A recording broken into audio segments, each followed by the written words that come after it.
கல்கியின் பொன்னியின் செல்வன் உண்மை வடிவில் எல்லா அத்தியாயங்களும் இதோ உங்களுக்காக. பொன்னியின் செல்வன் பாகம் 1 அத்தியாயம் 4 கடம்பூர் மாளிகை. இத்தனை நேரம் இளைப்பாறி இருந்த வல்லவரையனுடைய குதிரை இப்போது நல்ல சுறுசுறுப்பை பெற்றிருந்தது. ஒரு நாளிகை நேரத்தில் கடம்பூர் சம்புவரையர் மாளிகை வாசலை அடைந்து விட்டது. அந்த காலத்து சோழ நாட்டு பெருங்குடி தலைவர்களில் செங்கண்ணர் சம்புவரையர் ஒருவர். அவருடைய மாளிகையின் வாசல் ஒரு பெரிய நகரத்தின் கோட்டை வாசலை போல் இருந்தது. வாசலுக்கு இருபுறத்திலும் எழுந்த நெடுஞ்சுவர்கள் கோட்டை சுவர்களைப் போலவே வளைந்து சென்றன. கோட்டை வாசலில் யானைகளும் குதிரைகளும் ரிஷபங்களும் அந்த மிருகங்களையெல்லாம் பிடித்து கட்டுவோரும் தீனி வைப்போரும் தண்ணீர் காட்டுவோரும் ஆங்காங்கு தீவத்தி தூக்கி பிடித்து வெளிச்சம் போடுவோரும் தீவத்திகளுக்கு எண்ணெய் விடுவோருமாக ஒரே கோலாகலமாய் இருந்தது.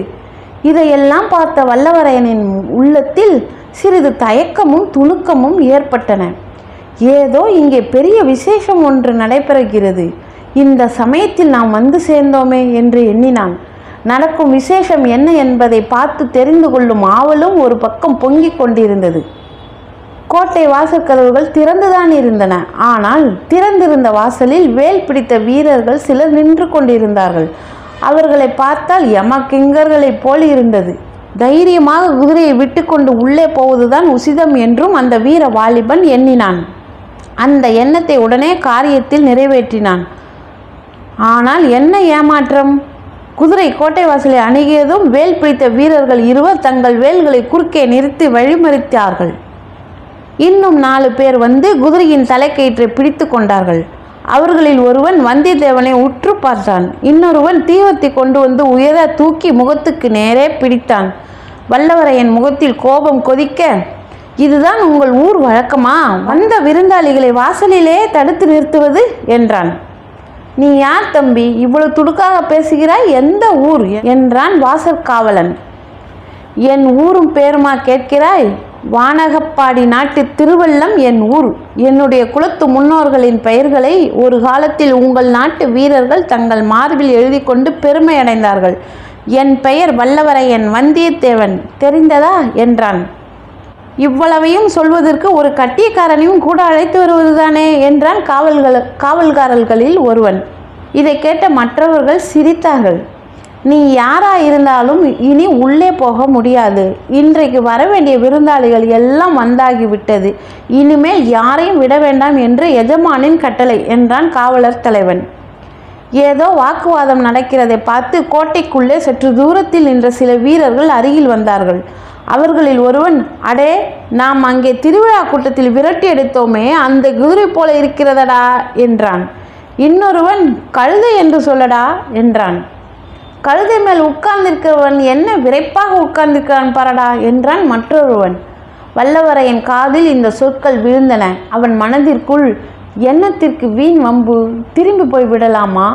அல்லது இளவரசர் ஆதித்த கரிகாலனின் முத்திரை பதித்த லட்சணையை இவர்களிடம் காட்டிவிட்டு உள்ளே போகலாமா என்ற யோசனை தோன்றியது.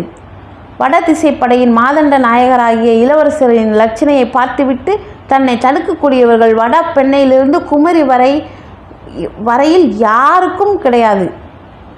சரி லட்சணையை பார்த்துவிட்டு தன்னை தடுக்கக்கூடியவர்கள் வட பெண்ணையிலிருந்து குமரிமுனை வரையில் யாரும் கிடையாது அல்லவா? இப்படி அவன் மனதிற்குள் விவாதித்து கொண்டிருந்த போதுதான் பழுவேட்டையர் ஆட்களின் கேலி பேச்சு அவன் காதில் விழுந்தது. உடனே என்ன செய்ய வேண்டும் என்பதை முடிவு செய்து விட்டான். குதிரையை விடுங்கள், திரும்ப போகிறேன் என்றான். தடுத்த வீரர்கள் குதிரையின் முக கயிற்றை விட்டார்கள். குதிரையின் அடி வயிற்றில் வந்தியத்தேவன் தன் 2 கால்களினாலும் ஒரு அழுத்தினான். அதே நேரத்தில் உடைவாளை உரையிலிருந்து உருவி எடுத்தான். மின்னல் ஒளியுடன் கண்ணை பறித்த அந்த வாள் சுழன்ற வேகத்தினால் அவனுடைய கையில் திருமாலின் சக்கராயுதத்தை வைத்துக்கொண்டு சுழற்றுவது போல் தோன்றியது. குதிரை முன்னோக்கி கோட்டைக்குள்ளே பாய்ந்து சென்றது. வழியில் இருந்த வீரர்கள் திடீரென்று கீழே விழுந்தார்கள். வேல்கள் சடசடவென்று அடித்து கொண்டு விழுந்தன. வம்பு பேசிய பழுவூர் வீரர்களின் பேரில் குதிரை பாய்ந்தது. இந்த மின்னல் தாக்குதலில் சிறிதும் எதிர்பாராத வீரர்கள் நாற்புறமும் சிதறி சென்றார்கள். இதற்குள் வேறு பல காரியங்கள் நிகழ்ந்து விட்டன. கோட்டை கதவுகள் தடால் தடால் என்று சாத்தப்பட்டன. பிடி பிடி என்ற கூக்குரல்கள் எழுந்தன. வேல்களும் வாள்களும் உராய் கிளாங் கிளாங் என்று ஒலித்தன. திடீரென்று அபாயம் அறிவிக்கும் முரசு டம டம டம என்று முழங்கிற்று. வந்தியத்தேவன் குதிரையை சுற்றிலும் வீரர்கள் வந்து சூழ்ந்து கொண்டார்கள். 20, 30, 50 பேருக்கு மேலேயே இருக்கும். குதிரையின் மேலிருந்த வந்தியத்தேவன் பாய்ந்து தரையில் குதித்தான். கையில் இருந்த வாளை சுழற்றி கொண்டே, கந்தமாறா கந்தமாறா, உன் ஆட்கள் என்னை கொல்லுகிறார்கள் என்று கத்தினான். இதை கேட்டதும் அவனை சூழ்ந்திருந்த வீரர்கள் திடுக்கிட்டு சிறிது தயங்கி விலகி நின்றார்கள். அச்சமயம் மாளிகையின் மேல் மாட முகப்பிலிருந்து, அங்கே என்ன கூச்சல், நிறுத்துங்கள் என்று ஒரு இடி முழக்க குரல் கேட்டது. அந்த குரல் கேட்ட இடத்தில் 7-8 பேர் நின்று கீழே நடப்பதை பார்த்து கொண்டிருந்தனர். எஜமான், யாரோ ஒரு ஆள் காவலை மீறி புகுந்து விட்டான், சின்ன எஜமான் பெயரை சொல்லி கூவுகிறான் என்று கீழே இருந்த ஒருவன் சொன்னான். கந்தமாறா, நீ போய் கலவரம் என்னவென்று பார். இவ்விதம் மேல் மாடத்திலிருந்து அந்த இடி முழக்க குரல் சொல்லிற்று. அந்த குரலுக்கு உடையவர்தான் செங்கன்னர் சம்புவரையர் போலும் என்று வந்தியத்தேவன் எண்ணினான். அவனும் அவனை சுற்றி நின்ற வீரர்களும் சிறிது நேரம் அப்படியே நின்று கொண்டிருந்தார்கள். இங்கே என்ன ஆர்ப்பாட்டம் என்ற ஒரு இளங்குரல் கேட்டது. அந்த குரல் கேட்ட இடத்தில் நின்றவர்கள் விலகி கொண்டு வழி ஏற்படுத்தினார்கள். வாலிபன் ஒருவன் அந்த வழியாக விரைந்து வந்தான். கையில் பிடித்த கத்தியை லேசாக சுழற்றி கொண்டு சூரசம்ஹாரம் செய்த சுப்பிரமணியரை போல நின்ற வந்தியத்தேவனை ஒரு கணம் வியப்புடன் நோக்கினான். வல்லவா, என் அருமை நண்பா, உண்மையாகவே நீதானா என்று உணர்ச்சி ததும்ப கூவிக்கொண்டு ஓடி சென்று வல்லவரையனை அந்த இளைஞன் கட்டி தழுவிக்கொண்டான். கந்தமாறா, நீ படித்து படித்து பல தடவை சொன்னாயே என்று உன் வீட்டுக்கு வந்தேன். வந்த இடத்தில் எனக்கு இத்தகைய வீர வரவேற்பு கிடைத்தது என்று வந்தியத்தேவன் தன்னை சுற்றி நின்றவர்களை சுட்டி காட்டினான். அவர்களை பார்த்து, முட்டாள்களே, போங்களடா, உங்கள் அறிவு உலக்கை கொழுந்துதான் என்றான் கந்தமாறவேல். கந்தமாறவேல் வந்தியத்தேவனின் கையை பிடித்து பரபரவென்று இழுத்து கொண்டு போனான். அவனுடைய கால்கள் தரையில் இல்லாமல் குதித்து கொண்டே இருந்தன. அவனுடைய உள்ளமும் துள்ளி குதித்தது. யௌவன பிராயத்தில் உண்மையாக உள்ளம் ஒன்றுபட்ட ஒரு நண்பன் கிடைத்தால் அதை காட்டிலும் ஒருவனை பரவசப்படுத்தக்கூடியது வேறு என்ன உண்டு? ஆம், காதல் என்பது ஒன்று இருக்கத்தான் செய்கிறது. ஆனால் காதலில் இன்பமும் குதூகலமும் எத்தனை உண்டோ அதைவிட அதிகமான துன்பமும் வேதனையும் உண்டு. யௌவனத்து சிநேக குதூகலத்திலோ துன்பத்தின் நிழல் கூட விழுவதில்லை. ஒரே ஆனந்தமயமான இதய பரவசம்தான்.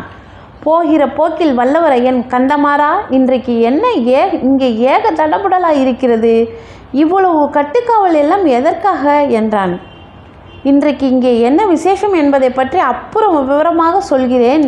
நீயும் நானும் பெண்ணையாற்றங்கரை பாசறையில் தங்கியிருந்த போது பழுவேட்டையரை பார்க்க வேண்டும், மழவரையரை பார்க்க வேண்டும், அவரை பார்க்க வேண்டும், இவரை பார்க்க வேண்டும் என்று சொல்வாயே, அந்த அவர் இவர் சுவர் எல்லோரையும் இன்றைக்கு இங்கேயே நீ பார்த்து விடலாம் என்றான் கந்தமாறவேல்.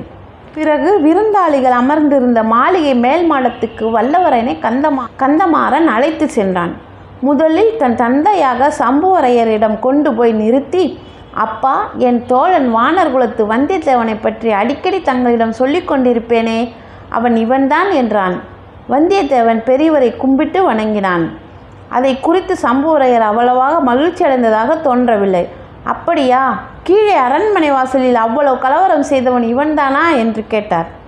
கலவரத்துக்கு காரணம் என் தோழன் அல்ல, வாசல் காப்பதற்கு நாம் அமர்த்திருக்கும் மூடர்கள் என்றான் கந்தமாறவேல். இருந்தாலும் இன்றைய தினம் பார்த்து, அதுவும் இருட்டி அரைய ஜாமத்திற்கு பிறகு இவன் இவ்வளவு ஆர்ப்பாட்டத்துடன் வந்திருக்க வேண்டியதில்லை என்றார் சம்புவரையர். கந்தமாறவேலின் முகம் சுருங்கிற்று. மேலும் தந்தையுடன் வாதமிட அவன் விரும்பவில்லை. வந்தியத்தேவனை அப்பால் அழைத்து சென்றான்.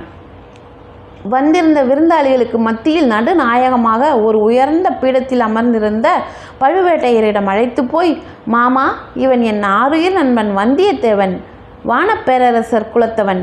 இவனும் நானும் வடபெண்ணைக்கரை பாசறையில் எல்லை காவல் புரிந்து கொண்டிருந்தோம். அப்பொழுதெல்லாம் வீராதி வீரர் பெரிய பழுவேட்டையரை பார்க்க வேண்டும் என்று ஓயாது சொல்லி கொண்டிருப்பான். பழுவேட்டையர் திருமேனியில் 64 போர்க்காயங்கள் இருப்பது உண்மைதானா என்று கேட்டுக்கொண்டிருப்பான். ஒரு நாள் நீயே எண்ணி பார்த்துக்கொள் என்று நான் சொல்லுவேன் என்றான். பழுவேட்டையர் சுருங்கிய முகத்துடன், அப்படியா தம்பி, நீயே எண்ணி பார்த்தால் ஒழிய நம்ப மாட்டாயோ? அவ்வளவு அவநம்பிக்கையா உனக்கு? வானர் குலத்தை காட்டிலும் வேறு குலத்தில் வீரம் இருக்க முடியுமோ என்ற சந்தேகமோ என்றார். தோழர்கள் இருவரும் திடுக்கிட்டு போனார்கள். தோத்திரமாக சொன்னதை இப்படி இவர் குதர்க்கமாக எடுத்துக்கொள்வார் என்று எதிர்பார்க்கவில்லை. வந்தியத்தேவனுடைய மனதில் எரிச்சல் குமுறியது. ஆயினும் வெளியில் காட்டிக்கொள்ளாமல், ஐயா, பழுவேட்டையர் குலத்தின் வீர புகழ் குமரி முனையிலிருந்து இமயம் வரையில் பரவியிருக்கிறது. அதை பற்றி சந்தேகிப்பதற்கு நான் யார் என்று பணிவுடன் சொன்னான். நல்ல மறுமொழி, கெட்டிக்கார பிள்ளை என்றார் பழுவேட்டையர். இந்த மட்டில் பிழைத்தோம் என்று வாலிபர்கள் இருவரும் அங்கிருந்து வெளியேறினார்கள். அப்போது சம்புவரையர் தமது மகனை அழைத்து காதோடு, உன் தோழனுக்கு சீக்கிரம் உணவளித்து எங்கேயாவது ஒரு தனி இடத்தில் படுக்கச் சொல்லு. நீண்ட பிரயாணம் செய்து களைத்து போயிருக்கிறான் என்றார். மாரவேல் கோபத்துடன் தலையை அசைத்து விட்டு போனான். பிறகு வந்தியத்தேவனை மாரவேல் அந்தப்புறத்துக்கு அழைத்து சென்றான். அங்கே பெண்கள் பலர் இருந்தார்கள். மாரவேலின் அன்னைக்கு வந்தியத்தேவன் நமஸ்காரம் செய்தான். அவளுக்கு பின்னால் கூச்சத்துடன் மறைந்திருக்கும் பெண்தான் கந்தமாறனின் சகோதரியாக இருந்திருக்க வேண்டும் என்று ஊகித்து கொண்டான். தங்கச்சியை பற்றி மாரவேல் பல தடவை சொன்னதில் ஏதேதோ கற்பனை செய்து கொண்டிருந்தான் வந்தியத்தேவன். இப்போது ஒருவாறு ஏமாற்றமே அடைந்தான். அந்த பெண்களின் கூட்டத்திலே பழுவேட்டையருடன் பல்லக்கில் வந்த மாது யாராக இருக்கலாம் என்பதில் அறிய வந்தியத்தேவனுடைய கண்கள் தேடி அலைந்தன. 4ஆம் அத்தியாயம் நிறைவுற்றது.